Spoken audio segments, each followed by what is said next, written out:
राधे राधे, जय श्री महाकाल। सभी भक्तों, आज हम जानेंगे, भगवत प्रेमी सज्जन हैं आप, इसलिए आपको भक्त कहते हैं हम। और आज हम श्रीमद् भागवत के अष्टम स्कंद से बलि महाराज ने जो ऐसा वाक्य कहा है कि वो सबको सीख देने वाला वाक्य है। ये बात जब की है तब जब वामन भगवान ने अवतार लिया था। बलि महाराज के यहाँ जब भगवान ने 3 पग भूमि का जब संकल्प हुआ, भगवान ने जब संकल्प करा दिया 3 पग भूमि दान करने का बलि महाराज को, तो शुक्राचार्य जी ने, बलि के गुरु शुक्राचार्य ने मना कर दिया था, कह दिया था कि ये तो विष्णु है, ये तुम्हारा सारी संपत्ति रख लेगा, ये कुछ छोड़ेगा नहीं, बचाएगा नहीं, तुम्हें कंगाल कर देगा। तो उस समय बलि ने कहा था, धनानि भूमौ पशुवश्च गोष्ठे। हे गुरुजी, धनानि भूमौ पशुवश्च गोष्ठे, धन तो भूमि में रह जाएगा, धन तो भूमि पर या भूमि में रह जाएगा। पशुवश्च गोष्ठे, जो हमारे पशु है, अब उस समय पशु का मतलब हुआ उनके हाथी, घोड़े और गाय, जो उनके पशु, कहा पशु पशवश्च गोष्ठे। स्त्री गृह द्वार जनाः शमशाने, स्त्री यानी कि पत्नी, पत्नी कहाँ तक रह जाती है? पत्नी रहती है, पत्नी मात्र मनुष्य के मरण के बाद उसकी अर्थी जाती है तो घर के दरवाजे तक रह जाती, घर के दरवाजे से पत्नी भी बाहर नहीं निकलती, पत्नी भी घर के दरवाजे के बाद साथ छोड़ देती है। जनाः शमशाने, जो सगे संबंधी लोग हैं वो ज्यादा से ज्यादा शमशान चक जाते हैं। और फिर कहा, देह चितायाम परलो, देह जो शरीर है वो कहाँ तक जाता है? वो शरीर हमारा साथ, ज्यादा से ज्यादा वो शरीर हमारा साथ मात्र शमशान तक देता है। शमशान में भी कहाँ तक कि चिता पर जलने तक वो हमारा साथ दे सकता है। वैसे तो प्राण पहले ही निकल जाते हैं, पर शरीर कहाँ तक साथ रहता है कि चिता तक साथ में रहता है। चिता के बाद जलने से वो भी भस्म हो जाता है। फिर कह रहे हैं कि जाता क्या है साथ? जब ये सब छूट जाता है, पत्नी छूट जाती है, धन छूट जाता है, पशु छूट जाते हैं, जिसके लिए हम पूरे जीवन लगा देते हैं, वो सब छूट जाता है, तो फिर बचता क्या है? कि बचता वो है क्या? परलोक मार्गे धर्मानुगो गच्छत जीव एकः।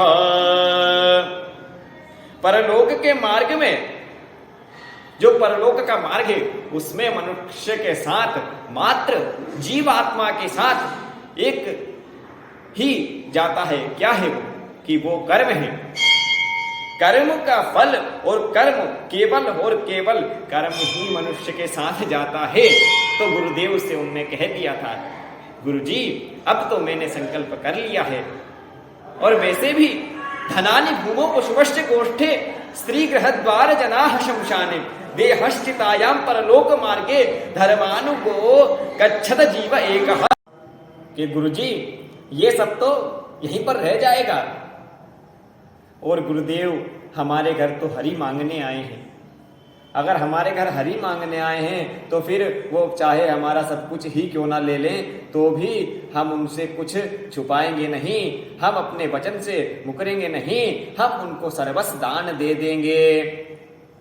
मुझे क्षमा कीजिएगा कि मैं आपकी आज्ञा का पालन नहीं कर रहा हूं, पर हमारे घर तो विष्णु स्वयं मांगने आए हैं। मांगने वाला तो छोटा हो ही जाता है, देने वाले का हाथ तो ऊपर रहता है और मांगने वाले का हमेशा नीचे रहता है। इसलिए गुरुजी मैं तो अपने वचन से मुकर नहीं सकता हूं, और ये शरीर रहने वाला तो है नहीं, ये माया धन तो रहने वाली है नहीं। इसलिए गुरुजी मुझे क्षमा करिएगा, मैं तो अपने वचन से मुकर नहीं सकता। तो बलि जी महाराज ने जब इतनी अच्छी बात कही, तो हम मनुष्यों को, कलयुग में जीने वाले हम मनुष्यों को भी ये सीखने की आवश्यकता है। बलि को तो बाद में पता चला कि ये भगवान है, पहले तो उन्हें ब्राह्मण जानकर ही कह दिया कि ब्राह्मण देवता आपका क्या दिव्य स्वरूप है, सूर्य के समान तेज है, आपके तेज से मैं मोहित हो गया हूं, और कह दिया कि ब्राह्मण देवता आप जो मांगना चाहे मुझसे मांग सकते हैं। उस समय बलि ने ब्राह्मण को देखकर ही, ब्राह्मण के प्रताप को देखकर ही कह दिया था, ब्राह्मण देवता आपको जो मांगना है मांग सकते हैं। तो बलि जी महाराज से वामन भगवान ने मात्र इतना ही मांगा था कि हे बलि, मुझे अपने पैर के नाप से 3 पग भूमि दे दो। उस समय मात्र बलि ने ब्राह्मण को देखकर ही, मतलब पहले असुर भी ब्राह्मणों से कहीं ना कहीं डरते थे। ब्राह्मणों का प्रताप पहले से ही ऐसा है कि उनके यहाँ पर अगर ब्राह्मण, असुरों के यहाँ अगर ब्राह्मण भी जाएगा वो किसी को भी सता सकते हैं। और असुरों को भी अच्छे से पता था अगर ब्राह्मण की हत्या या ब्राह्मण को दुख देना, अब कहते हैं कि ब्राह्मण की हत्या, तो ब्राह्मण की हत्या कलयुग में कि हर कोई किसी की हत्या तो करता नहीं है। ब्राह्मण की हत्या कैसे होती है कि अगर कोई ब्राह्मण का धन अपहरण कर ले तो वो ब्राह्मण हत्या का दोषी हो जाता है। कोई ब्राह्मण को सभा में से उठाकर भगा दे या फिर निकाल दे बिना कारण से तो भी वो ब्रह्म हत्या का दोषी हो जाता है। ब्राह्मण को अपमानित करना भी ब्रह्म हत्या के दोष के बराबर माना गया है। तो बलि जी महाराज ने कह दिया था हाथ जोड़कर कि महाराज आपको जो चाहिए मांग सकते हैं। उस समय जब संकल्प कर लिया उसके बाद ऐसा सब वृत्तांत हो, तो हम मनुष्य को यह सीखना चाहिए कि कलयुग में जीने वाले हम मनुष्य को यह सोचना चाहिए कि जब असुर तक ब्राह्मण के प्रताप से, ब्राह्मण के तेज से मोहित हो सकता है, उनसे डरना जरूरी है। ब्राह्मणों के प्रताप से, ब्राह्मणों का शाप आज भी लगता है। यदि कोई गायत्री करने वाला ब्राह्मण किसी को हृदय से श्राप दे दे तो उसका कभी भी कल्याण नहीं होगा। उस व्यक्ति का जिसने ब्राह्मण को परेशान किया है, जिस ब्राह्मण ने जिसका धन अपहरण करा है, जिसने ब्राह्मण का धन अपहरण करा है, उसको कोई भी जीवन में बचा ही नहीं सकता है। उसको वो धन अनेकों गुना करके चुकाना पड़ेगा, फिर भी उसका पाप कम नहीं होगा। तो ब्राह्मणों से तो ये भी सब डरते थे, असुर सब ब्राह्मणों के प्रताप से सब डरते थे। आज का मनुष्य ब्राह्मणों पर अत्याचार करने के लिए क्या क्या नाना प्रकार के साधन ढूंढता है, पर हम तो यही कहते हैं कि अगर ब्राह्मणों से मित्रता बना के रखोगे तो सुख में ही रहोगे।